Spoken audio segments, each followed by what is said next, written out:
there. Manchester. Okay. So it's plenty of No, our things are live streamed too, our meetings.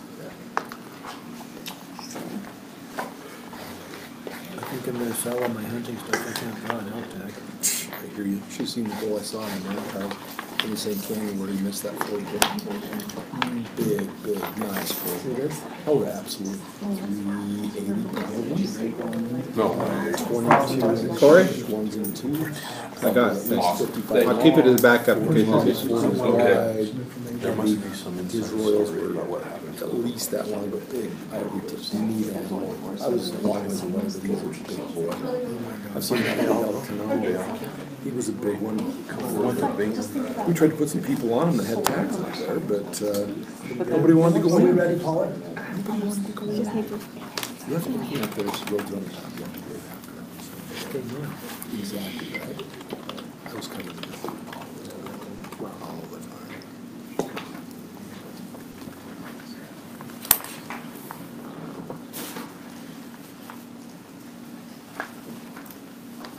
here, Ready? All right, welcome everyone to the City of Cottonwood Heights, our work session. We'll follow by a business meeting later tonight, October 9th, 2018. I'm excited to have a couple of guests, and I apologize, on the agenda, you will not see Amber Shill's name representing the school district, but she shouldn't be on there. A little miscommunication, but we've got it corrected going forward, so we'll Amber, let you go first, we'll get you out of here. okay, and I'll try to be really fast because I know you're take as much time as fitting you me in. want. As much time as you want. Okay, well, first of all, I just want to thank you for those who attended our golf tournament. Our Canyons Education Foundation had that fundraiser, and we were able to raise $90,000. That's the most Really great.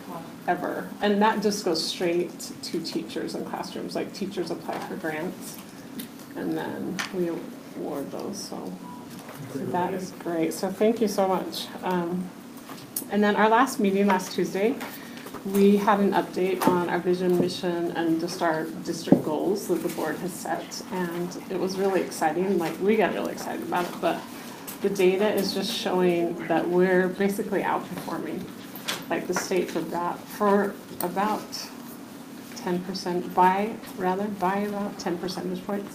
It really depends on like the age level. But even we're outperforming our district, the districts that are close to us. If you go look at, like, it's really interesting to see the graphs and all the data on that. So that's really exciting news for us. And then another point is we had a goal to increase graduation rate, and we think it's gone up either 1 or 2%, and we don't have the final numbers for Like about another 89 month. or something now? Yeah, like it's 89, and I think it was 85, like even just 3 years ago, and 86. Anyway, so that is really exciting news for us. So we're just improving, getting better all the time, which is what we need to do. So, and then also it's exciting, I don't know if you guys have heard about this, but we are going to expand our district offices.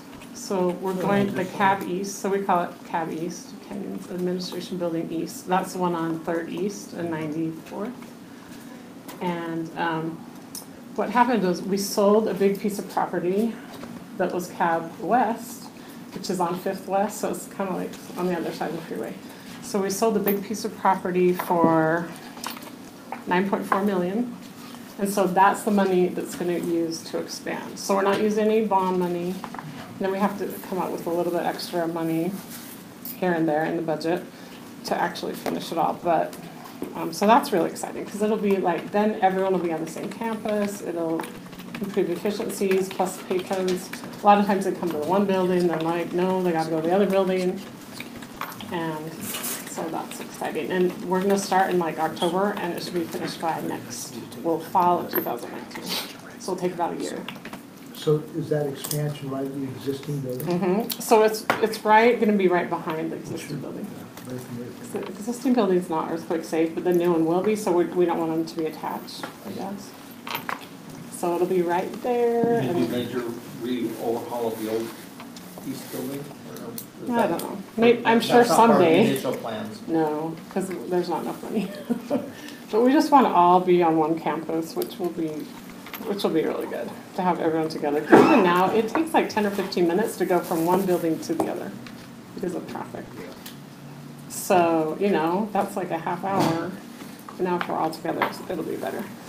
Then, I think I've talked about this before, but lacrosse is getting sanctioned, and so we just talked about the cost of that in our meeting. And 4 of our high schools will play lacrosse, Alta, Brighton, Corner Canyon, Jordan. And then right now, we don't really have a team at Hillcrest, but if there's enough interest, we'll add that, so. So that if Hillcrest students want to play, they'll play with Brighton or another school? Yeah, they can choose another school. The way that the transfer rule works, though, is that they'll actually have to enroll in the other school during the season, What does that mean? which is a pain. Getting sanctioned. Just that Utah High School Activities Association has decided it's one of the sports that they'll recognize and sponsor and do like state championship, you know. Yeah, and we have so many students, so it's really exciting because there's so many girls and boys that both play that sport, so. What's my club sport for a lot of years with a lot of participation, so Yeah. it's, I mean, the numbers, it'll be our biggest sport, yeah, and if you get back east, it's all. number-wise, sanctioned back I east. think. Or close to football, probably more than football even. I don't know, we'll have to wait and see, but it's exciting. Then, just the last thing, I know you'd like to hear about Cottonwood Heights residents. So we had, Canyons District had 18 National Merit Scholar semifinalists. And they are, from Brighton, we had 3, and it's Alex Fankhauser, for sure a resident. Yeah. Then Sophia Ma, I don't know about her. I don't know about her. I'll have to find out on her. And then Jenna Rupper. And I know Jenna is too. She went to Buffalo. There's also Alex. What was the other? Yeah, name? Sophia Ma. Probably not a resident. Yeah. So that's, Wasn't so cool to join up to the youth council, I guess. yeah. So that's exciting. That's all I have. One Today? thing too, I guess it was last Friday, we had career day Oh, here. yeah, that was great. Thank you. Thanks for allowing us to do that. Wednesday, I think, yeah, Yeah, all of Yeah. the sophomores, Tuesday. is it from every high school? I think it was just Brighton. Because Yeah, I it know was all just the- Brighton. All the staff from all the high schools were here, but just They were. all the sophomores from just Brighton. And we only had half of them, the other half is over there. It's over there, yeah. I was here for a little bit of that. That was really nice. Thanks for letting us have it here. Oh, I do have one more thing. So our board is also working on a policy about tax increments. So I just want to let you guys know, we had our first reading about that, and I think we've gotten some feedback Yeah, from you we guys. I don't shared know who got it. that with Jason Birmingham and Shane and myself. Okay. Yeah, so thank you. A lot of that kind of came about when we were working with you guys, so. That was formalizing past practice or kind of a whole? I think It seemed like so. it was. It'll be a lot of what we went through with you guys, so, yeah. So it's just kind of formalizing it, so there's a process in All place. right. Any questions of Amber? Yeah, anything I can take back, or? Thank you. Thank you for coming. Okay. And Well, my thank you. apologies for the agenda. Oh, no worries. That is okay. We're gonna be better about emailing earlier. I Now I'm usually gonna go get respond some. back and say done, or I have put it on the calendar. I just saw you copy on it, so I didn't write it. Yeah. So, yeah, we'll try to be better about emailing before. Oh, yeah. Thank you. Okay, All right, thank Amber, you. thank you very much. Thanks. Sit- Have a As good you walk day. out, introduce yourself to the new city manager right here. Oh, Might be okay. wrong. Where? Oh, because I was just about to ask if you'd hired anyone. There Okay, he that's is. exciting. Okay, thank you so much. Thanks, Abby. All right. Looking at the work session agenda, let's do one flip-flop if we can, just because we have another guest here. So Dan, if we can have you wait just a minute, let's have, it's not Angie Dracus, but you can introduce yourself with ranked choice voting. Yes, sir. Requested to give us a presentation. I know they also had a booth at the league meetings earlier, and it's all related to House Bill 35 and the pilot program. Kind of Right. interesting, so. Just by,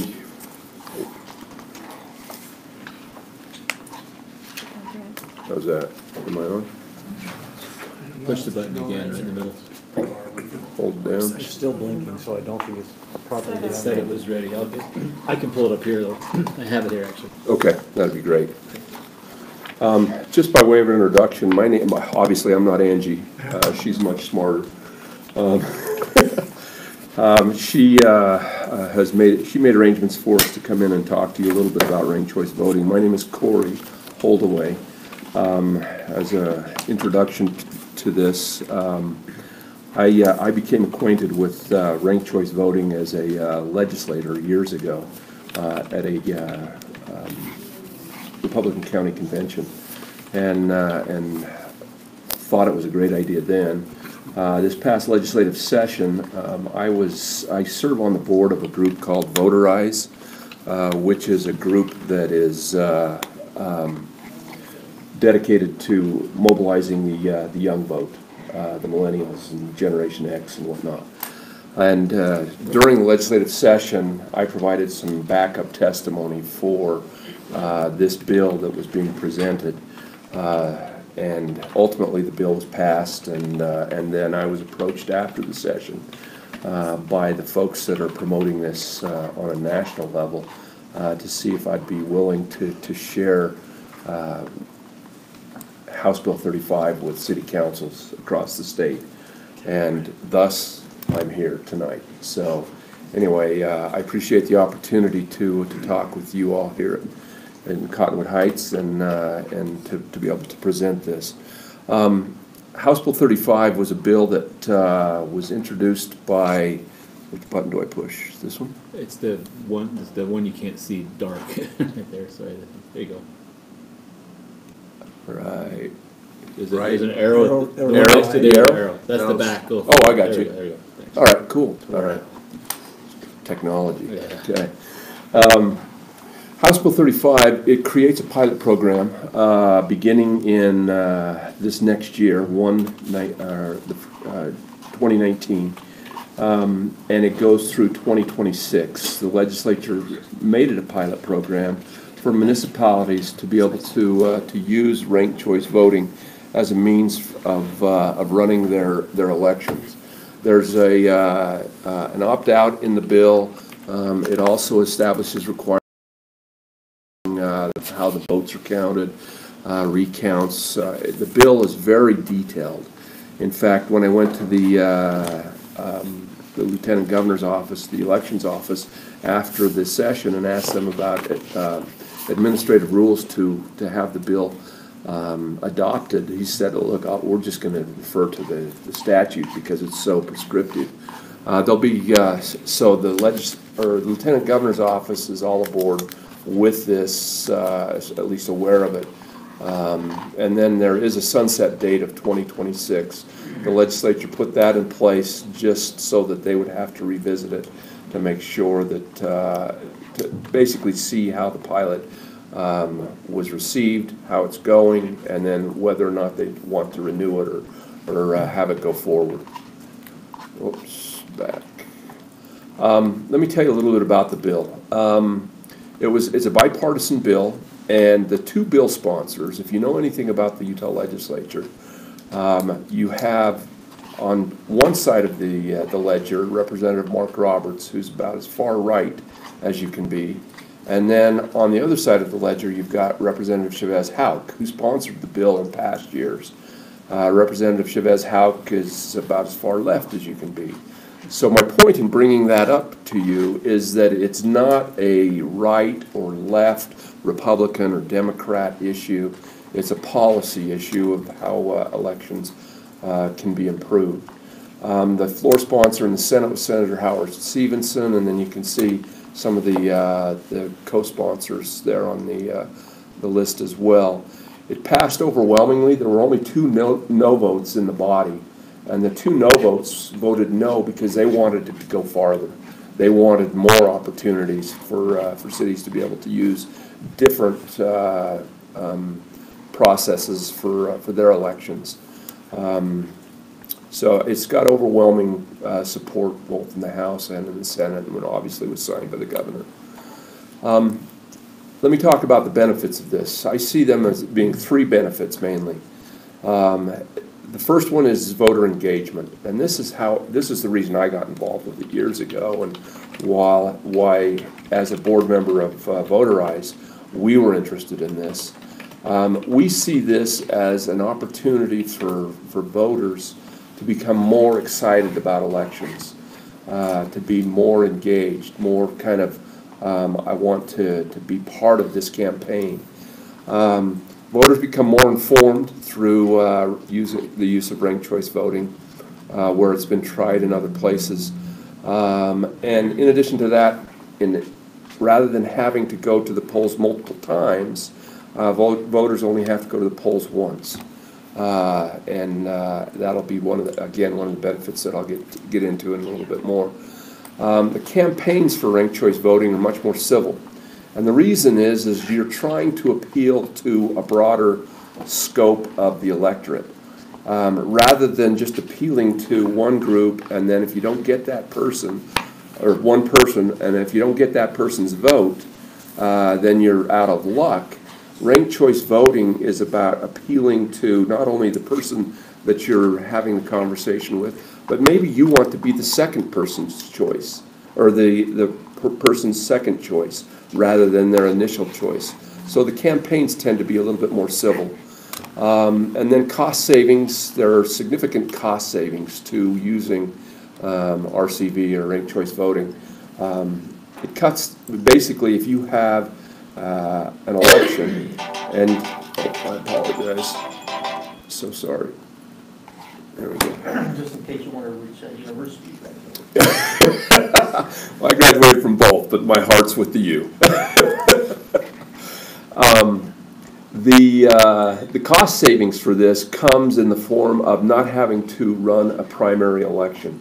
You never ever have to have a primary election because you're just going to the polls one time during the general election, and in that general election, then you're determining who you want from the list of candidates in their respective offices.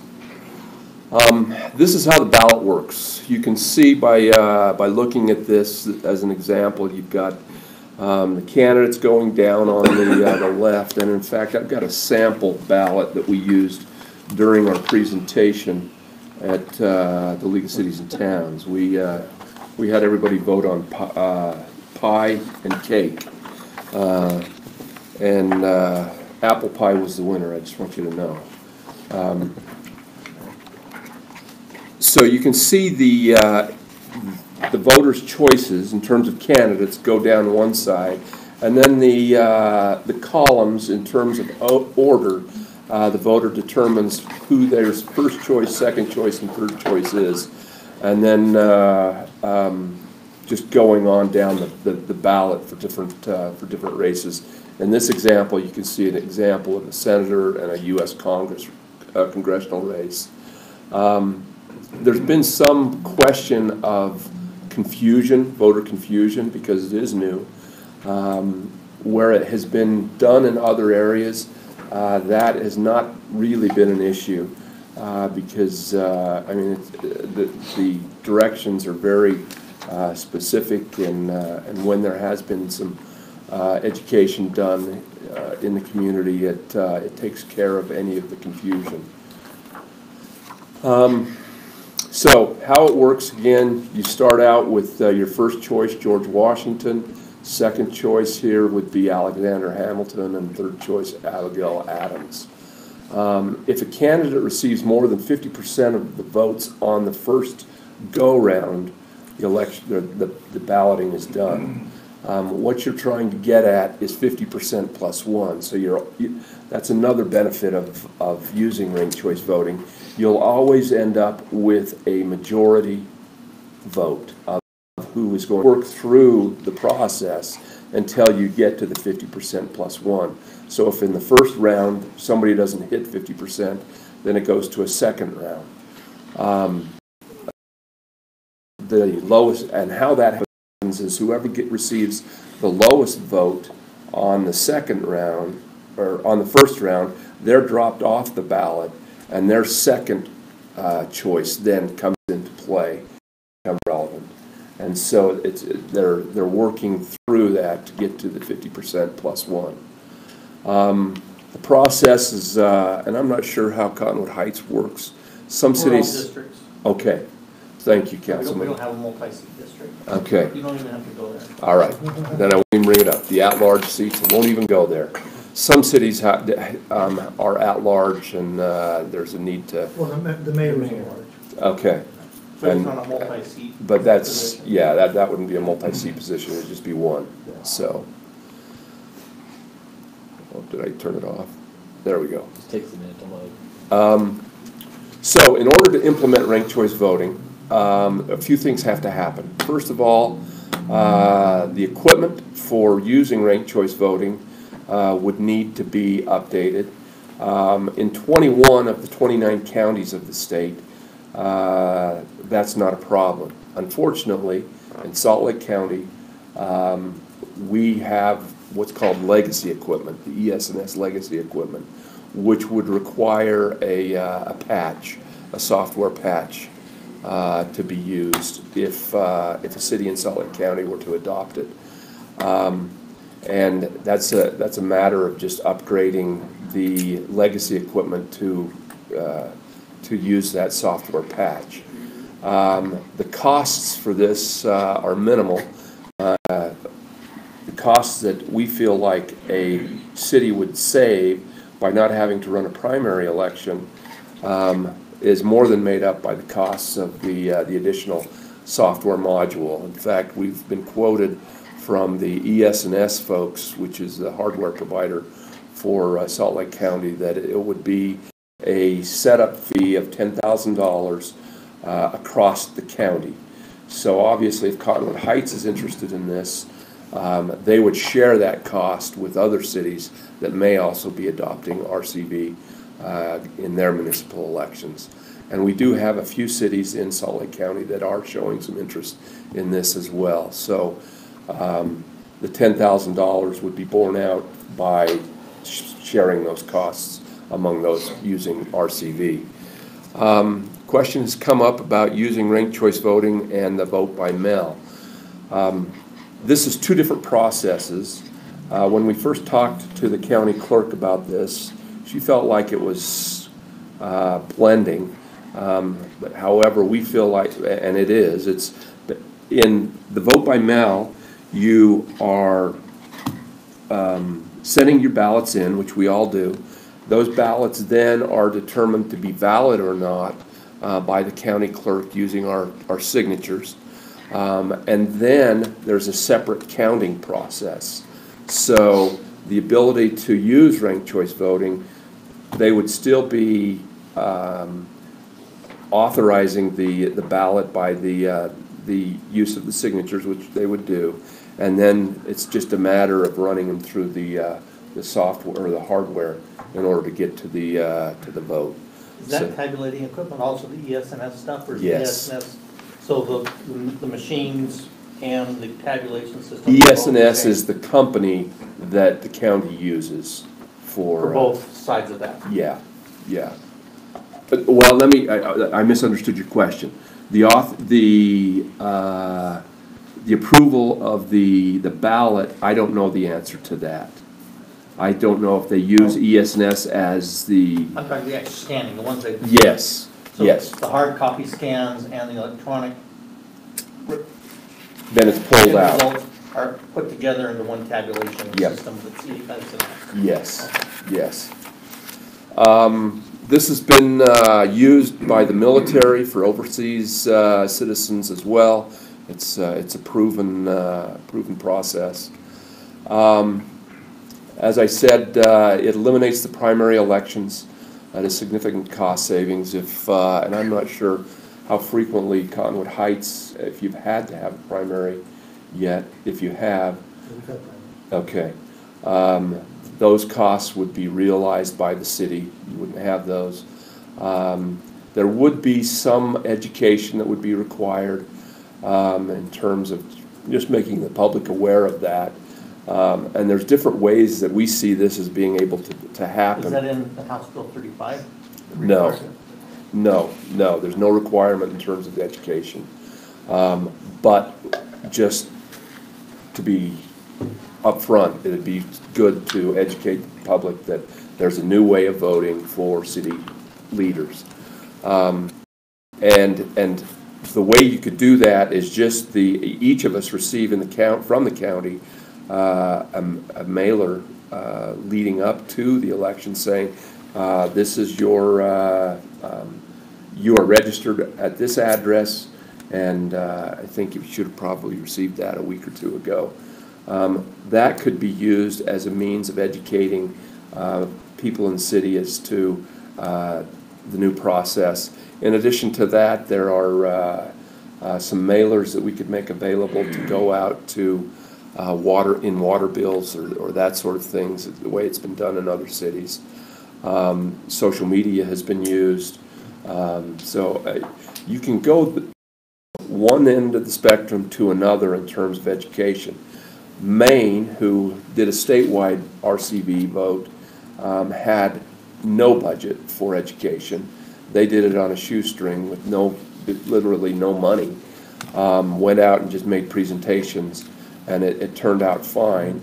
Santa Fe set aside the amount that they would have used for a primary election and used that money for the education of their electorate of the new process. So that would just be a decision that a city could make based on what they feel like would be needed.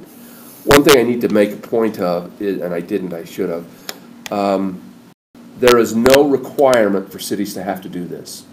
This is something that if you feel like it would be beneficial, you can adopt it. If you don't think it's for you, or if you don't think the citizens for Cottonwood Heights would think that this was a good thing, you have to do it. Elaborate just on the timing though. If the city chose to do it, they have to do it by January 1 this next year. Right, but if they chose not to do it then, could they choose to opt in at another time? Yes, yes, in future municipal elections. So each odd year election, the Lieutenant Governor's office requires a notice from the election officer for a municipality, which typically is the recorder, to provide us to their upcoming election. And it's in that notice, the Lieutenant Governor's office, that you would then let them know that you're interested in using RCV as a means for running your municipal elections. Has the league taken a position yet on it? They're neutral on it. They don't. They're not for. They're not for against. But they did allow us to make a presentation at the League of Cities and Towns, of which I think you and I visited Mayor with your councilman here line for any interest in doing this. So we're coming up on that. We recognize that. This is a video, and it doesn't show typically. It's the one I'd like to show is the Minneapolis one. I don't know if I can pull it up here. Nope. Won't let you do it. No, I think it didn't transfer with the data. Okay, that's sometimes probably, that happens. Probably pulling off the internet. So. And what I can do is the Minneapolis video is it's only like a minute and a half, and it goes through very clearly how ranked choice voting works. In fact, I'm happy to forward that that link to you. It is a YouTube video. Send it to me, I can take care of it. I'll be happy to do that. I'll send that to you, and then you can forward that to the council. Maine also does a little longer version, and that was part of the training that they did for their statewide election. Their I forget the term. Anyway, their main elections officer for the state did a video for the statewide. Santa Fe is another place that has used ranked choice voting just this past year, and there's a video of that. But I think the clearest one is the main one, of which I'll forward to your staff here. So, as I said, the next steps for this is January 1 of odd-numbered years. You need to let the Lieutenant Governor's office know that you're interested and the intent to participate in that election year for using ranked choice voting. And then that's got to be signed by the elections officer. Let me, one other thing that I want to bring up is going to hand out where ranked choice voting has been done. It is new to the state on an election level. but it is not new nationally. It's been, as I said, Maine used it this past this past spring on a statewide race, and Santa Fe, San Francisco, Portland, Minneapolis. So there are a number of places across the country where this has been used to the benefit of the voters. You know if anyone's using it for the upcoming November? I'm sure they are. Off the top of my head, I can't tell you. But I'm sure it is being used. I've also got another handout here that's just an overview of how RCV, what basically I just presented to you. I know I talked fast and I apologize, but I do want to respect your time. I'm open to any questions that you might have. If you are, what I would like to do is follow up with your recorder or with you, Mayor, sometime in the future after you've had a chance to digest this for whether or not this would be something you would like Cottonwood Heights to participate in. We may have some additional information in terms of Salt Lake County. I'll be very transparent here. Salt Lake County is not excited about this. That was one of my questions, so you answered it. Okay, the county clerk, Sherry Swenson, we've met with her about a month and a half ago, and she said, well, with the vote by mail that has just come online, we just don't think that we want to take this on. We're just not gonna make it available for cities. And if the county clerk doesn't do that, it doesn't preclude you from doing it, in that up until probably 20 years ago, many of the cities did their elections on their own without the county clerk, but I'm not proposing that you do that. So, are you the recorder? Yes, I am. You're looking at me like, don't tell them that. I don't want to. I'm not suggesting that you do that, but I would ask, if you are interested in this, that you make inquiry with the county and let Sherry's office know that the city could be interested in this, and we would like you to explore this a little bit more in terms of opportunities using their equipment. I think if we get enough energy from cities within Salt Lake County, they won't have any other way than to say, all right, we'll see what we need to do. So that's the one thing I would ask. Okay, Corey, thank you. Any questions from the council? I found that video.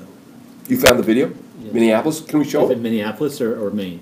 Minneapolis. I'd like to see the Minneapolis one.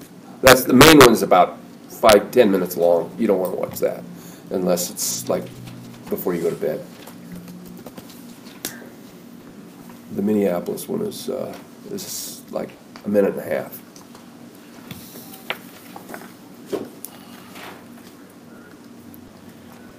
Or candidates for each office.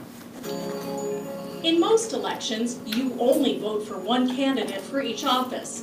And this But was in a some training elections, video that they voters can made. rank 3 or more candidates for each office. It's called ranked choice voting. Here's an example of how it works. All of the candidates will be listed on the ballot in 3 columns. Make your first choice vote in column 1 by filling in the oval of the candidate you'd most like to win. Vote for your second choice in column 2 and make your third choice in column 3. That's all there is to it.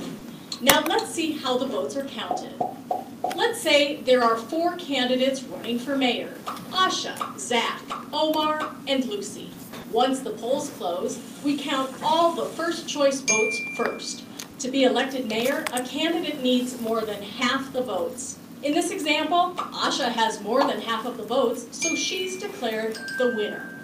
However, if no candidate gets more than half the votes, we start eliminating candidates and counting the next choices of those who voted. In this example, Zach is the candidate with the smallest number of first choice votes, so he is cut.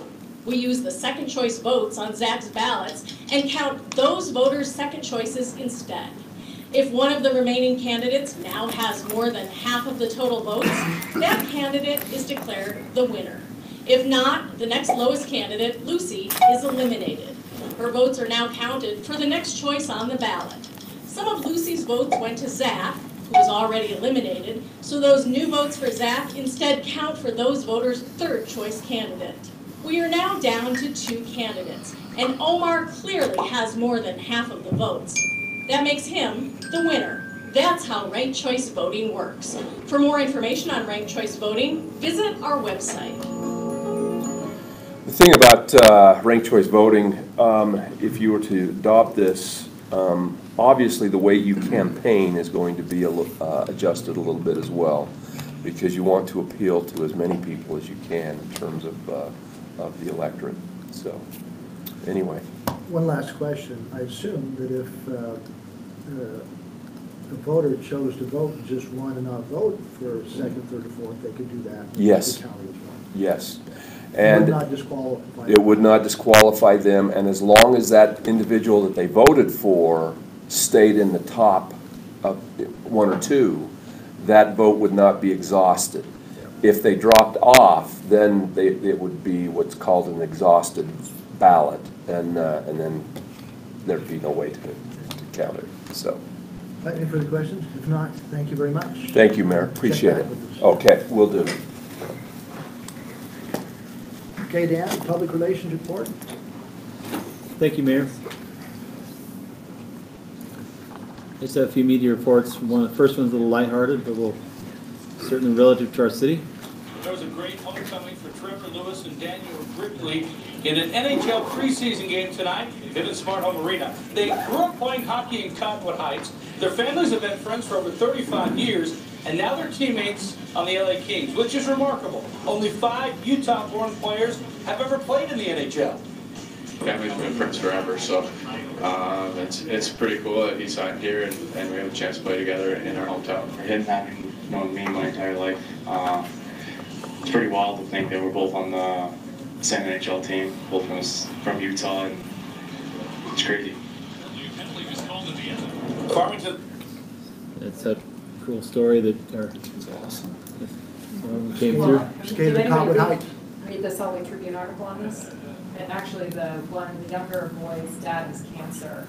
And so the 2 dads were able to watch the hockey game together here. It was really a touching story if you haven't read it.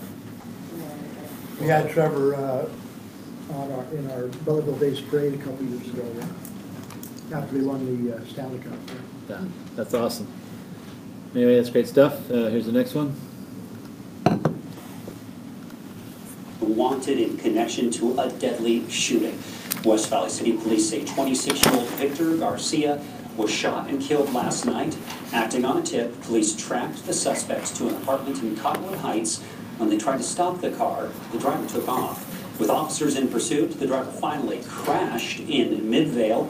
Officers detained 2 people who had been in the car, but the suspected shooter got away. We had a large police presence that was kind of following or monitoring the chase as it was progressing, so we were able to lock down this area fairly quickly. And with that, we had a lot of manpower to quickly search it with the canine units that came out. All that said, the suspect still at large, described as a 26-year-old Hispanic male, 5'4". He weighs 160 pounds about. Police say he has a, quote, very distinct tattoo on the left side of his forehead. Provo police are identifying the... Anything on that? No, just, Dan, they've got him in custody, right? They pick him up the next day? Yeah. Okay. Thanks. We've shared a lot of these stories with you about people who steal packages off of doorsteps or steal someone's bike. But this one, well, this is a first. Cottonwood Heights police say this package thief caught on home surveillance backing into a driveway here was actually a Lyft driver. The vehicle was actually rented by Lyft or one of their drivers, and they were able to track it down through the rental car company, which driver it was, to determine that that person was involved in taking the package. Police arrested 38-year-old James Jared Nelson. They say he stole beer brewing equipment from that front porch. Lyft in a statement, says the allegations described are deeply concerning. We have deactivated the driver and stand ready to assist law enforcement with any investigation. I'm not sure you got a 5-star rating on that one, but you never know. That's good. Those are we just had some weather reports and traffic reports since in the past 3 weeks, so those are the only things that came up in the media reports that I had. There are a few things that are in print media which I didn't bring and share, but that's all I had for the media reports. As far as staff reports are concerned, we are, again, streaming on the Mevo, and I believe Bryce could answer questions, or he can later on about when we'll start streaming in the council chambers. So that's all I really had. I do have a deadline today for the newsletter, which I did put in the staff reports as well, for those who are providing content. Why did I think the deadline was the 12th, not the 9th? It's always the second Tuesday of the month. Okay, well, I'll be late. Who's November? Huh? Who's up for November? The mayor. This one? Oh, the November newsletter? Oh, Mayor. December. December, I believe, is, it would be you, yes. And then you'd be doing And then I believe it's Chief, it's you, yeah. Cool. And you promised me something by Friday, which I didn't get, but I'm okay. Okay, thank you. That's all I had for the public relations. If there's All any right. questions, let me know. Thank you. Look at the agenda. We should have hour 50 minutes. So let's, before we review the business meeting agenda, let's go ahead and talk about the Wasatch Boulevard Master Plan. It's tentatively on the business meeting for approval, but talk about that. Yeah, I don't have any, we've got the presentation we showed 2 weeks ago. It's on for action because that's the last place it has to go. That's not to say we need action taken tonight. Certainly it's a long document. If someone wants more time to review it and ask questions, make recommendations, changes, we can certainly spend the time to do that. If there's questions now, we can go over those. Well, it's on the agenda for the business meeting. I know you've been through the planning commission twice, and you've got public comments once and one written comment from Lynn Krause, and then you've got presentation of our last business. For whatever reason, I hadn't got the last version done today, and I would kind of like the chance to do that. I talked to Mike a little bit beforehand, but still, I was wondering if we could maybe put it off for 2 weeks to give me a chance to actually read the whole thing. It's fine with me. I don't think there's a deadline. There's not a huge rush. So a big part of this plan involves the Wasatch Boulevard corridor itself, the road, which is owned by UDOT, managed by UDOT. Some of the recommendations in here come off as sounding like we're going to make the changes to the road, but there's a background section that stipulates in there. This is visions as a priority. Obviously, anything involving the road has to be worked out with UDOT in partnership. Having a plan adopted and in place strengthens that partnership. That being said, 2 weeks is not going to make a difference. Well, how does the council feel? I know that you talked about doing it tonight, but anybody? I'm just curious, can you maybe lay out the process between the city and UDOT and sort of where they're coming out on this document in terms of whether it's supportive or tepid or? They're supportive of it. They've been involved since day one. We had Jordan Backman, Angelo Papastamos, and Brad Palmer from UDOT on our project management team in all the meetings. John Thomas joined the team later on. A lot of feedback came from UDOT in the development of the goals and the exact language of how the goals were written. Some of the diagrams and the cross sections that are presented. The consultant and I, if we had 30 meetings total throughout the whole process, 20 of them were with UDOT. The plan and the goals would get to someone else at UDOT, and we'd have to hold on and go explain where we were with them. So we took a lot of care to make sure they were involved every step of the way, and we had their feedback from inception to the final draft. So we feel confident that everyone we've talked to at UDOT is on board with this draft.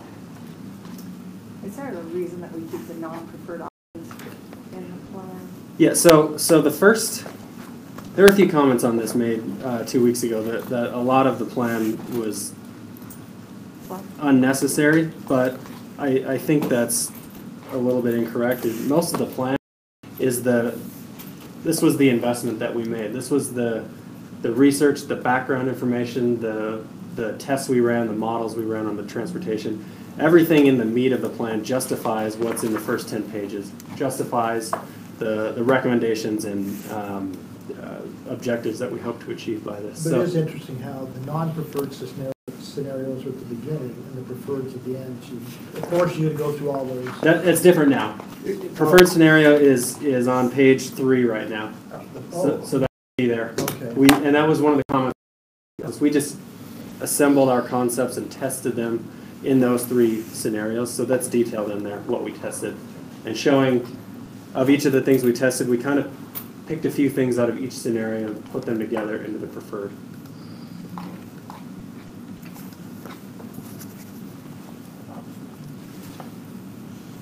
Well, I've read it, at least that last draft, and I appreciate the goals, and I think it supports what we've talked about as far as both handling traffic as well as looking at maintaining, I don't want to say I use the word neighborhood feel, but that first goal, but neighborhood and protecting those above Wasatch Boulevard too, going forward.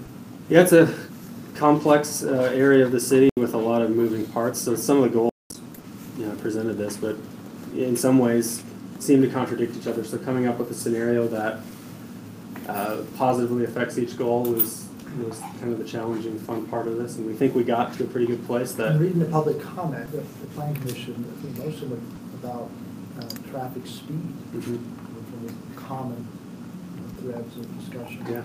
Yeah, and that ties into goal 1, which is preserving that the character and livability of the neighborhoods there, as well as moving people through the corridor reliably and safely. And I think a big part of this is emphasizing from the city's point of view, we feel that speeds could be lowered first through design of the road, a smarter design of the corridor, and then second through modifying the actual speed limits, and not really affect the corridor's ability to keep people moving through that. And I'm encouraged at this point with the EIS, because at this point in the EIS, they have medians and kind of our corridor design in there, which starts to show that, UDOT's goal obviously is to move people through that corridor and get cars moving through there. But at least to this point, the takeaway I have from that is they're willing to put these medians in and these other accommodations in there and aren't worried too much that it will affect that ability to move people through there. And I'll note that the preferred scenario does not support additional park and ride as proposed in the local agreement with North County. Yeah, I think it doesn't say that specifically, although it does pretty clearly say keep the corridor a little more clean and focus development and transit to localized hubs, specifically in Cottonwood Heights at the gravel pit.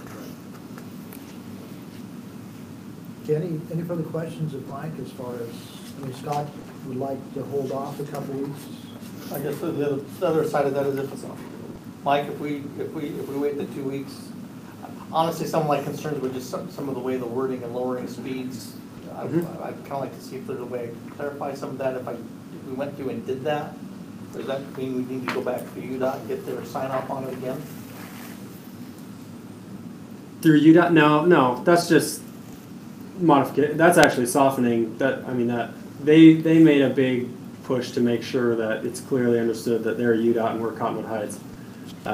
Where our goals and their goals are. It's on page 17 of the plan, right? Once you get past the kind of the executive summary, right in the project around.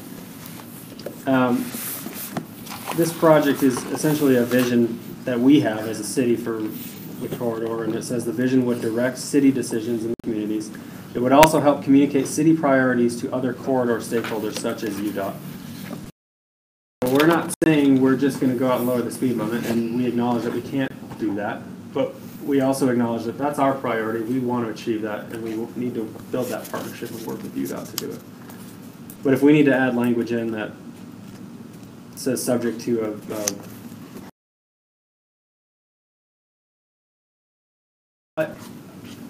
My concern there is when you start throwing caveats into everything, it starts to water down the actual main takeaways of the plan and the priorities. When it is covered, we have clearly communicated that, and to the best of our ability.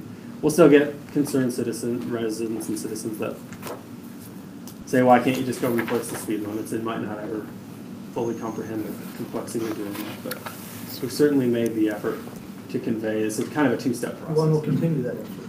Yeah, absolutely. Questions? May I ask a related but different question? Yeah. Hey, Mike. Yeah. Since we're talking about Wasatch Boulevard, would you mind just helping me understand the timing for the extra lane by the high T? I don't know if you talked about that at your weekly UTOP meetings or maybe. I can ask next week. I don't know. That doesn't usually come up. It's kind of a separate project, but I thought John Thomas at one point was managing that. Maybe. They just got the pipes have been on hold, so it's been sitting. Right. We've asked numerous. It's just, I think they're hoping to finish it up before snowfall this year. Is the plan. It's just really dangerous. Yeah. Yeah. They should almost. They didn't have the pipes. Close that road off. Which one? The one coming down out of it should just. I don't know. I'll talk to them tomorrow and see what I'll get, and I'll send out an email and let you know what I find out. Appreciate it. I've had a couple calls on it actually. Okay, I'll check with the contractor and the project manager tomorrow and get back with y'all. Okay. And speaking of safety and that general area, where we added the additional lane for the bike route near Chief Renee, there is quite a bit of a drop-off between where we added the pavement and then the gravel and then the drinking barriers. On the punch list items, we are in. I wonder if they could just put some, it's pretty. Yeah, we have, it's a lip drop-off of the asphalt. We're working on it. Is that gonna, how will it contour? Will it just? Just shape it off the shoulder down, just grade it off. And when do you think the timing is on that? Like a couple Well, weeks? the timing should have been last week or so. So we sent an email out today and requesting that these things be addressed ASAP, and I believe we're trying to get a meeting with everyone in the area tomorrow, this week. So yes, we're aware of those issues that are in there. The staff reports, we maybe talk more about those later. Let's take a look at the business meeting agenda. We can also talk about Wasatch Boulevard. So everyone else ready to just move forward on this tonight? Is that, Well, that was the question? well, that's right on the agenda, so yeah, let's ask that question. I'm okay to play it. I'm okay. I mean, if that's okay, give me a chance. When I came up, I honestly tried to get that up to date. I just didn't. Put that in the back of your mind next time, ask for 2 weeks. Yeah. But in 2 weeks, we'll be back on the agenda, so. Yeah. I mean, I have I've got every confidence in what you've done and everything. I just want to read it myself. I know this is something people are very interested in, and I just want to make sure I have the chance to do it all. It's just like the open space plan. It's well done. I think it's money well spent on our consultants. Okay, looking at the business meeting agenda, of course, after the welcome pledge, we have the Big Cottonwood Canyon Marathon Group here to present a check to the Cottonwood Heights Foundation. And I assume somebody's communicated with them, I think we did weeks ago, that they'll be here. They'll be here. They'll be here. They've also reached out to the rec center. They've got 3 representatives from the rec center. Probably have here the as board well. of trustees as well. Yeah. Okay. We have citizen comments, 2 standing monthly reports. We have police and Lieutenant Butler handling that. He's dressed in his blue, so it's better than his, well, he could wear his uniform. No. That's very awesome. Public Works report, so Matt will handle that. Hope you've got some interesting information there. That's pressure. Yeah. We have a few action items. The first one we'll postpone for 2 weeks. Announce that.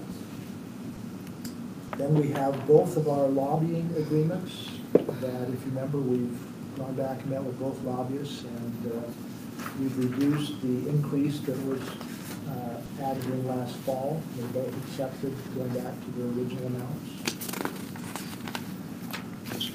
I got a clarifying email What were the final dollar figures for the two? The original amount, and correct me if I'm wrong, the original amount for Brian was 36 and he raised to 42. Okay, so I remember in our conversation with him was taking the $6,000 off, and the same with Greg Curtis. But his was at 30, and went to 36 and moving back. So just where they both were 5.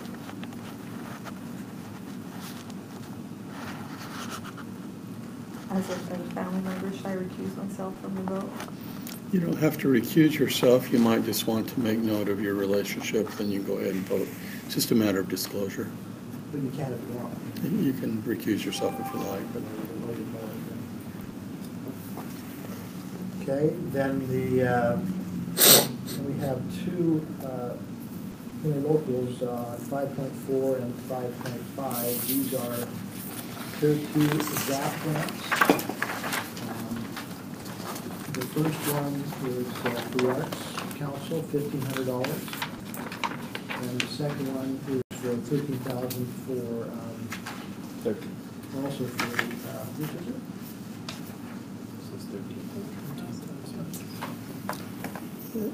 it? $13,000 for arts and $1,500 for historic. Oh, that's right, I got that. Neither one of these have a match, I understand. Right? So That's correct. the first question we asked, yeah. It's pure zap. There are obligations of how the money has to be spent that's spelled out in the grant, but there's no In the matching. agreement, yeah. But they don't require a match, or there's not a fiscal note on outside. Correct. Any questions about the business meeting?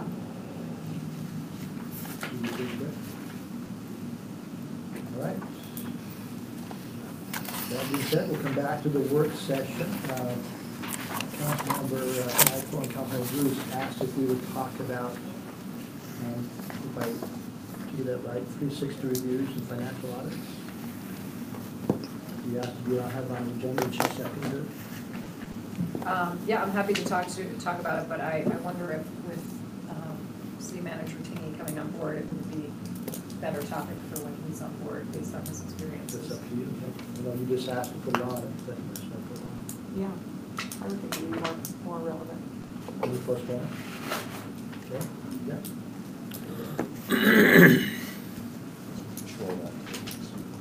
We'll fly right through this then. Okay, City Council and staff reports.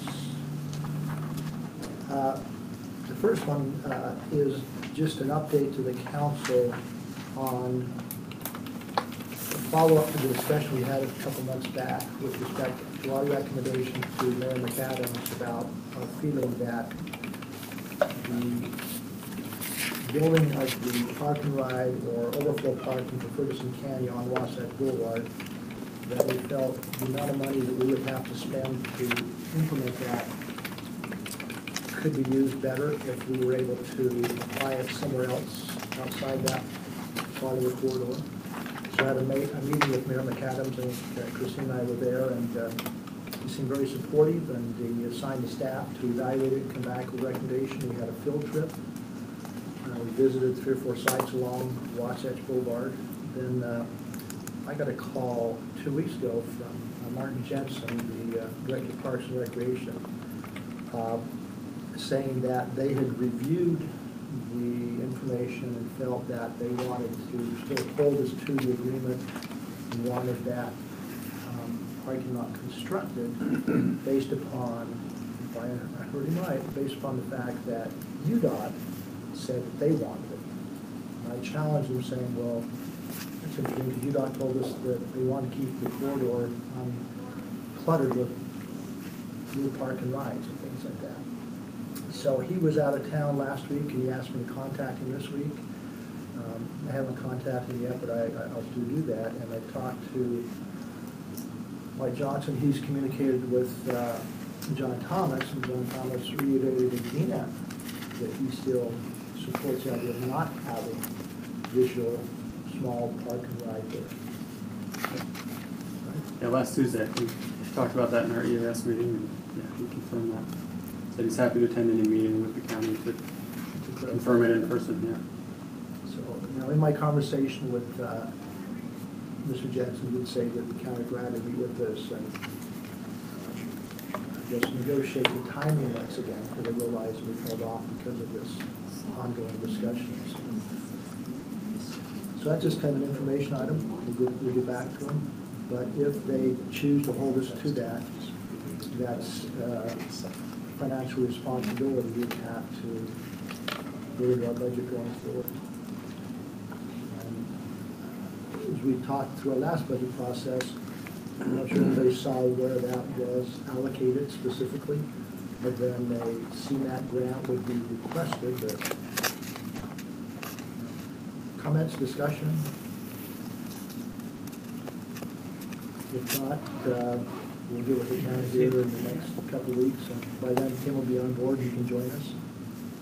See if they can make sure that both sides are talking to each other, so we make Well, sure what needs to happen. Well, as Mike and I talked, we would invite John Thomas to be with us, so there's not any miscommunication. Christine, any further comments? No, we chat about it off and on. But all right, other reports from staff.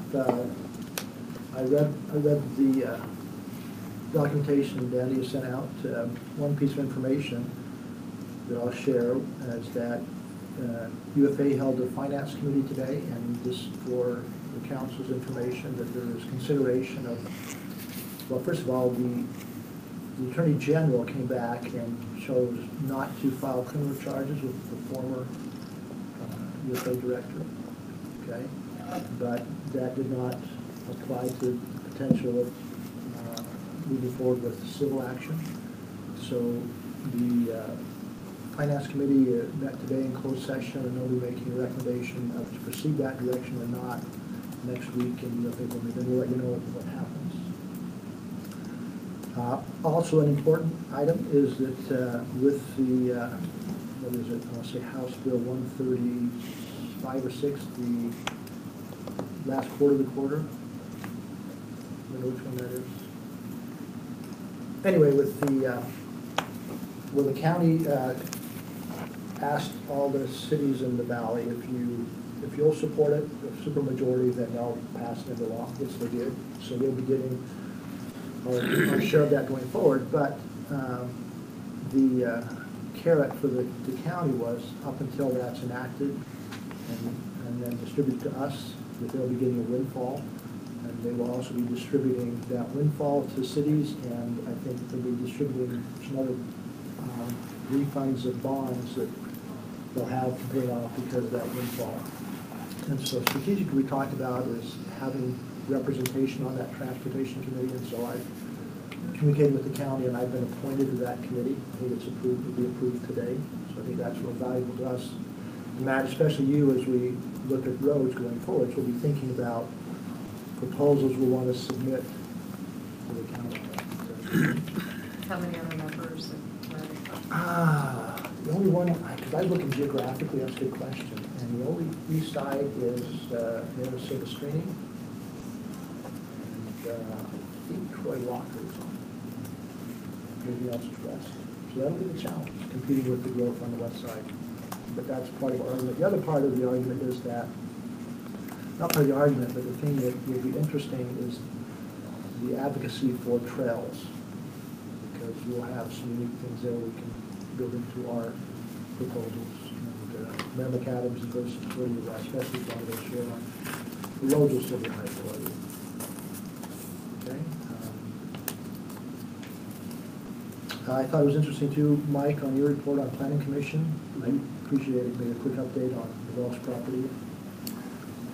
Yeah, it was on again. It's been ready for action for two or three meetings now. They continue to discuss the application, and this is our first application of the Plan Development District, the PDD ordinance. It's been in Planning Commission in the process since June. We have gone back and forth. Some modifications have been made to the plans, not major, but changes. And the commission has scheduled a 2-hour work session for its next meeting, which is next Wednesday, solely devoted to ironing out all the last details and figuring out where each commissioner stands on how they feel the project applies to the ordinance. I'm we're at the finish line with the planning commission here, and obviously their vote is a recommendation to the mayor and council, where we kind of start over a little bit and kind of consider it again. So I would expect a vote by the planning commission, if not Wednesday. I'd be surprised if it goes past that first November meeting. But a lot of discussion, a lot of questions back and forth. You know, I think it's taken 1 or 2 meetings longer than maybe it needs to, but again, this is our first application of the PDD, and the applicant knew that going in, so they're kind of the guinea pig. I think we're close to discussing this with the council. Has the applicant made the changes to match the parameters, like the 2 levels of commercial? I think the way it is right now is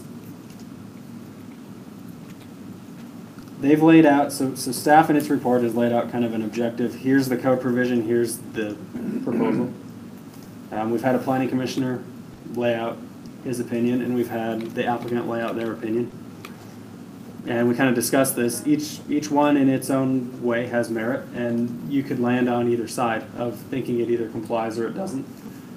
Where this is a legislative action, there's a little broader discretion. Shane explained it pretty well at Planning Commission, but Pretty well. very well, incredibly well. Took it out of the park. Where it's not like conditional use where there are strict parameters and either it meets them or it doesn't. It's you know, if you want to jump in and Yeah, do that again. one thing to bear in mind is we are in the legislative decision arena, and this comes to the council as a recommendation from the Planning Commission, and by statute, the council has the right to make amendments to what comes to you from the Planning Commission that the council feels are appropriate. There are a few things that it seems pretty clear to me, at least, are in a gray area and need to be tied down a little better in the final ordinance. I think that what we're getting basically from the developer is pretty cursory, and when there's a gray area, it tends to land on the developer side of the ledger. So the council will have to take a look at that, and we'll probably need to recommend some changes to the council to tighten things up a little bit, depending on what sort of direction we get from the council during the discussion on it. So I think that's been a real challenge for the planning commission. It's kind of drug out a little bit, but I understand it's the first go through for the PDD. So yeah, and I think when this process is all said and done, we'll take a look back and see what worked well in the ordinance and what doesn't. You know, this is our first live application of it, so we can it's a good opportunity to get that feedback. yeah.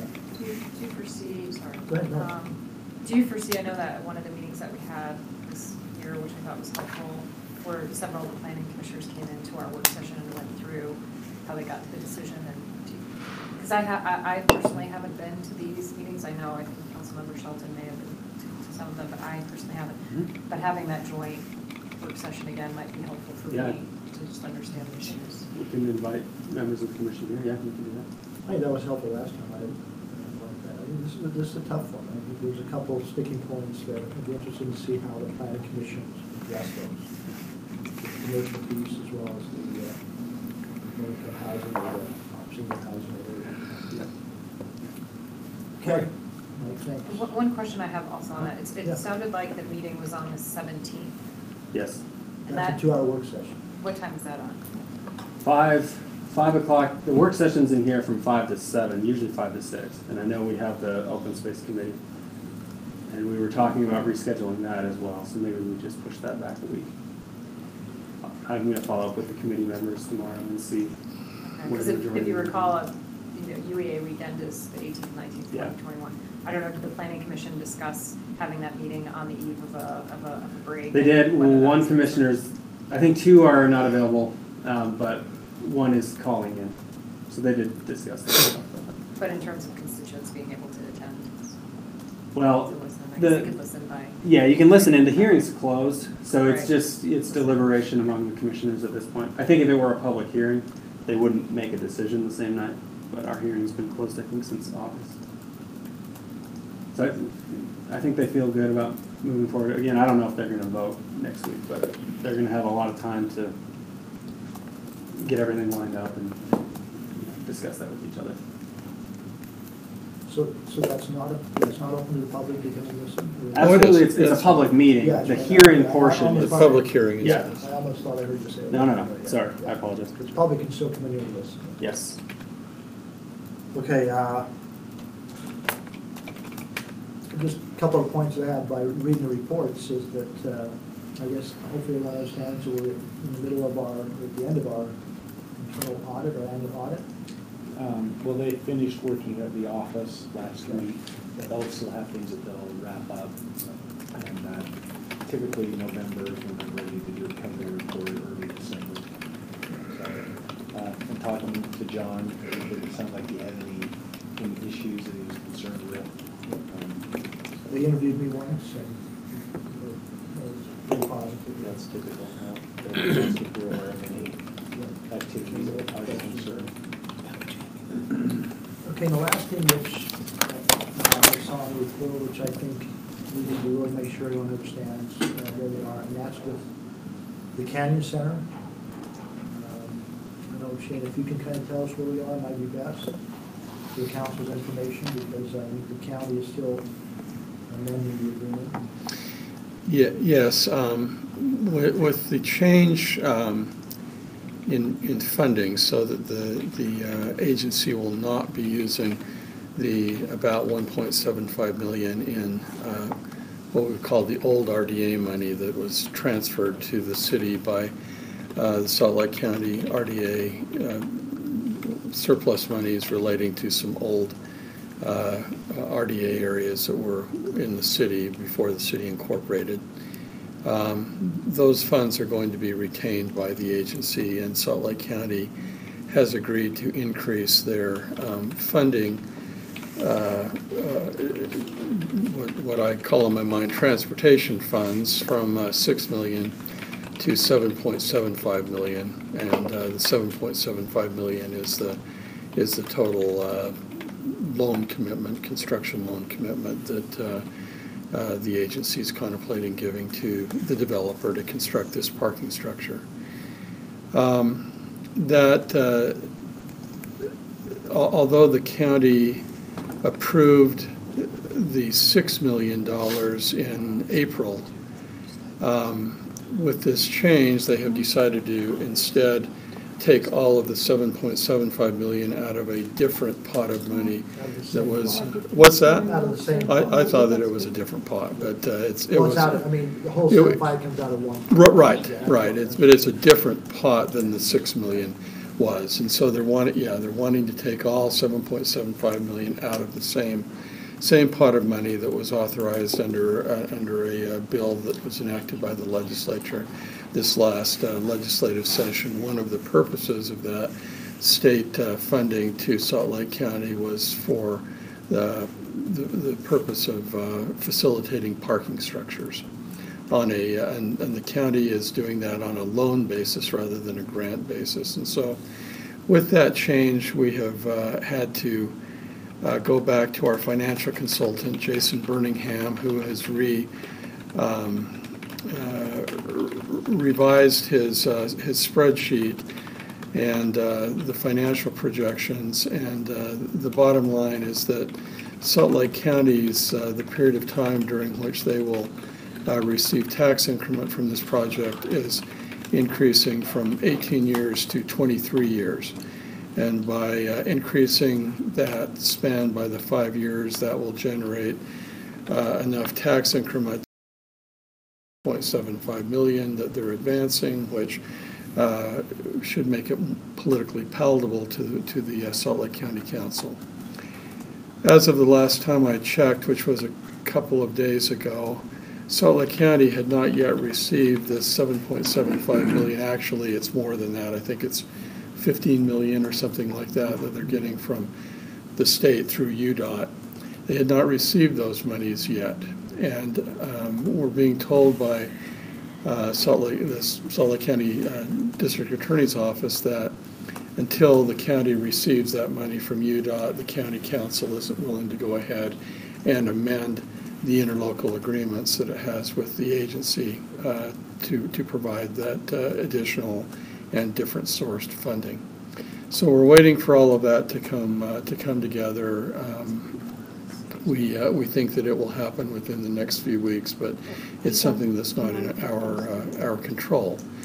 What will happen when that money comes in, though, is that these two amendments to the interlocal agreements that were enacted by the Salt Lake County Council in April will be amended via a couple of very short 2 or 3 page amendment agreements, one of which we call the CDA amendment, and it's the one that details how tax increment will flow from the project, and in that one the change will be to increase the tax increment period for Salt Lake County from 18 years to 23 years.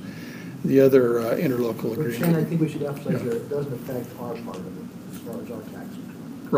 Right. The agency's still getting what it's getting.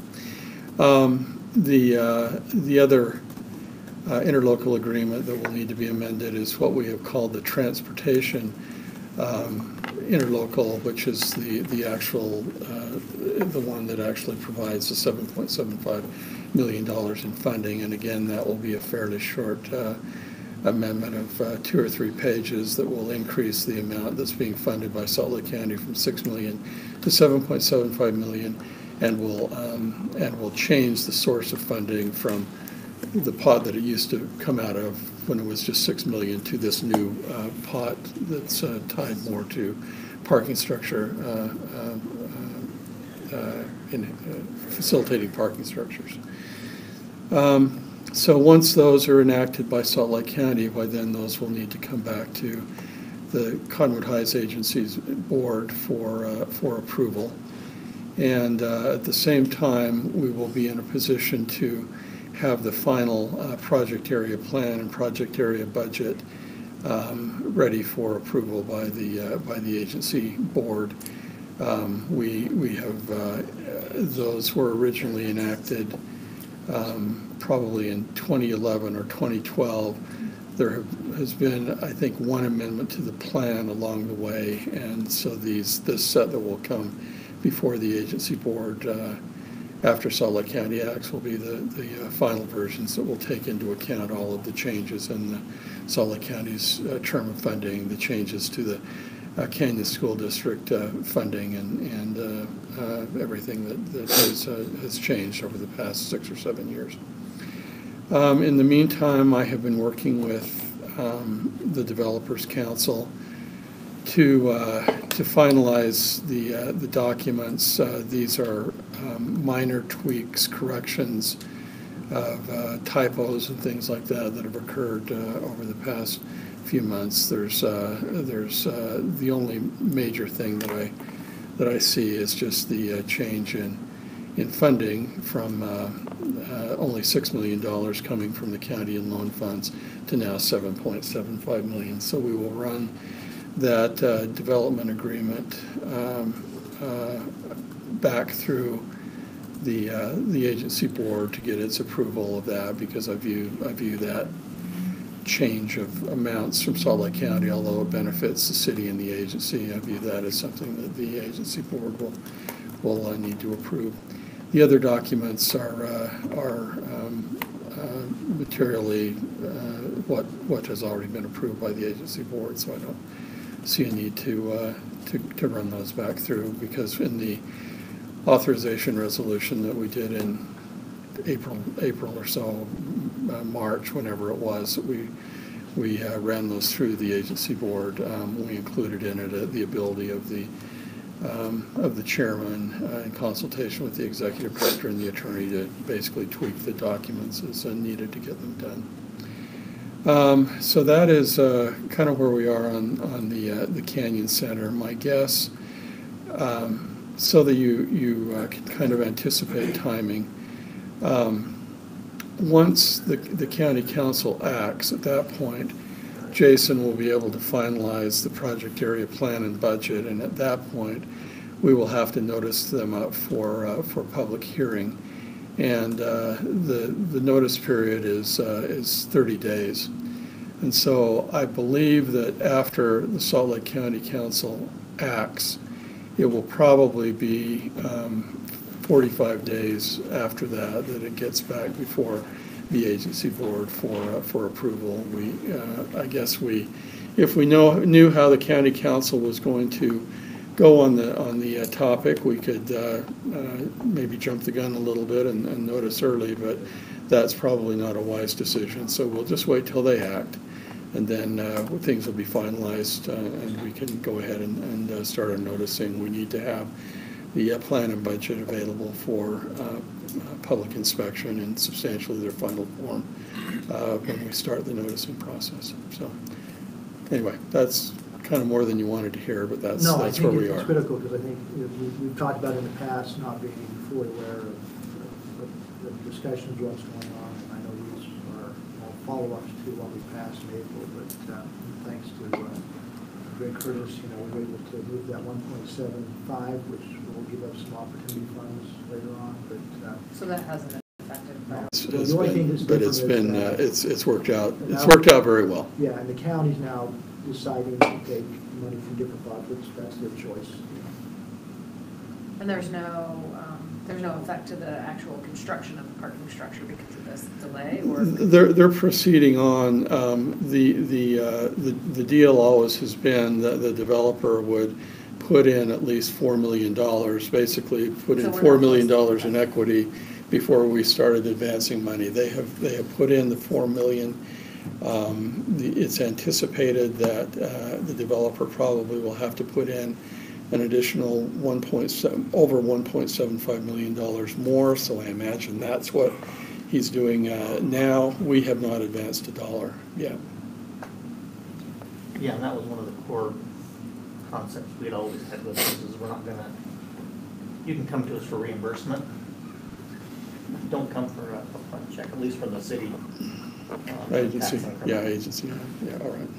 That's gone very poorly for some other CDAs. We've had to draw some lines in the sand over the last seven years, and we have stuck to them pretty well. So I think that things are going along. The message has been received by the developer, and things are going along as we had outlined in the unsigned development agreement. So. Okay. Any questions to Shane on that? Yeah. Like I say, next 45 days or so, assuming the county procedure for the part of it. Still on city council and staff reports, anything else anyone else saw on the reports that were submitted to you that you have questions?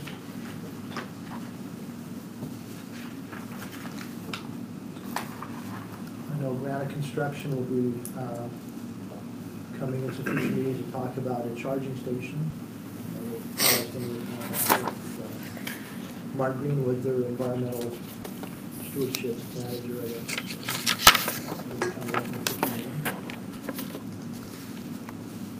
Anything else? I know we've been getting, I think all of us have been getting a few emails about the resolution, into action resolution, sustainability. Yeah. I don't know what precipitated that, but do we? Well, I talked to you back and forth because you responded to me as well. We've gotten a couple even this evening. Oh, I haven't seen those. So I was just wondering, what was the outcome of that? I think we were waiting to talk to the other cities, is that right? No, that's two different things. Well, the resolution also talks about that, right? So. Oh, yeah. Because what I'll work with Tim on next week is that what's her name was here? No, about the shared sustainability management. Lisa Gator. Yeah, my understanding at the end of that meeting, we agreed that we would initiate a meeting with other cities to see if they're interested in talk about the feasibility of doing that. So that's that one.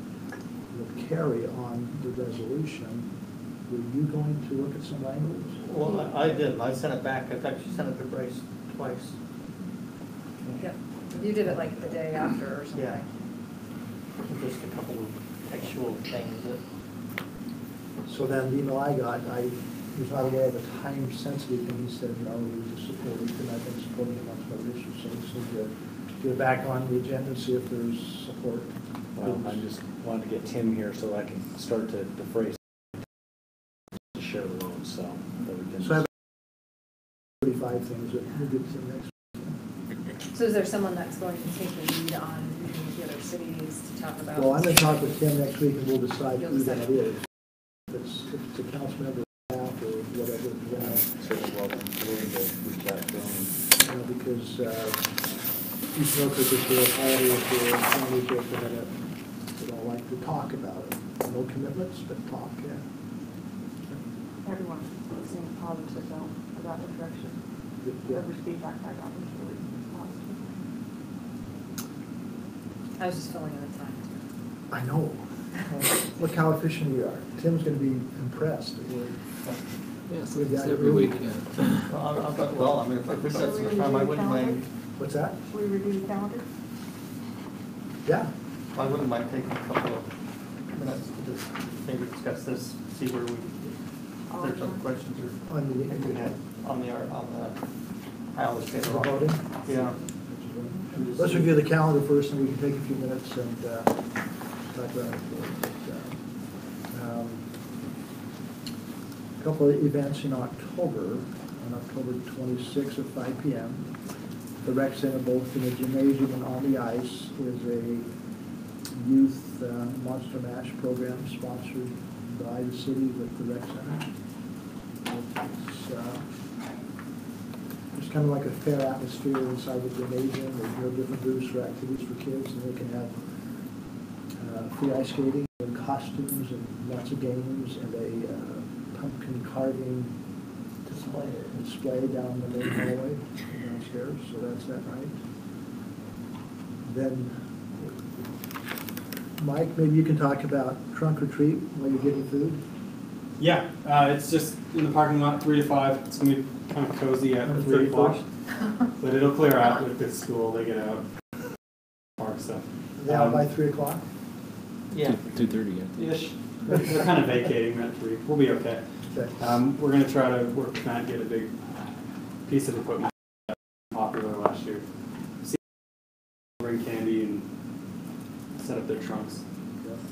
And some prizes for costumes. Should be good. There's a billboard going up with the Monster Mash ad. It's up. It's up. We saw it. It's out There's today. a billboard up with the Monster Mash ad. Saw it today.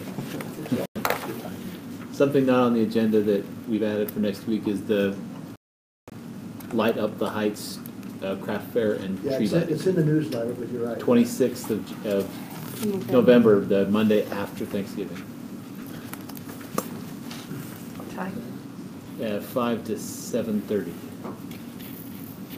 The tree lighting is right at 7 o'clock. And this meet Santa and buy stuff from the craft folks. In conjunction with the Arts Council. Apparently with enough crazy laptop. You know what we can do, we can get us out of the meeting early. We have a couple closed session items that are related to